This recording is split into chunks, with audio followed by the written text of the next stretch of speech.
In today's video, I'm going to teach you how to invite guests to Microsoft Teams. Inviting guests is a great way to collaborate with people outside of your organization, whether they're vendors, clients, or partners.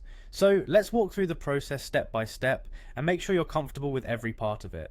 First, open your browser and navigate to the Microsoft Teams login page. If it's your first time or you've been logged out, you'll need to sign in with your Microsoft account. Click on the Sign In button prominently displayed on the home page. Here, you'll be prompted to enter your login credentials, which include your email and password. Make sure these are entered carefully to avoid any hiccups in accessing your Teams account. Once you're logged in successfully, you'll be directed to the Teams dashboard. Now locate and click on the Community tab. This tab is where you'll find the various teams and channels to which you're a part.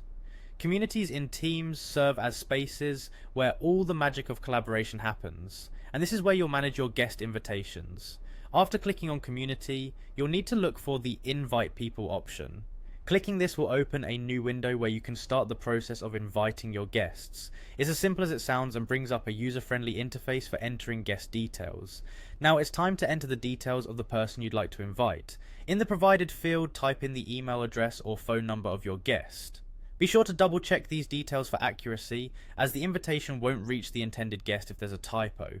Having accurate information ensures that the invitation goes smoothly without any unnecessary delays or complications. Once you've entered the necessary information, the next step is to click on the Invite button. This action will send a formal invitation to the email address or phone number you entered. The recipient will receive a notification with instructions on how they can join your team on Microsoft Teams, granting them access to the collaborative environment you've created.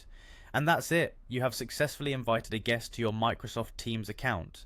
This process is designed to be straightforward and seamless, enabling you to expand your collaborative efforts beyond your organization with minimal effort. Remember, teamwork and collaboration can be enhanced significantly through effective use of Microsoft Teams. By inviting guests, you're opening up a platform for richer communication and shared goals. So go ahead and try it out. Inviting guests is just one of the many ways Teams helps bridge gaps and brings people together efficiently and securely. Thank you for tuning in, and don't forget to subscribe for more helpful tutorials.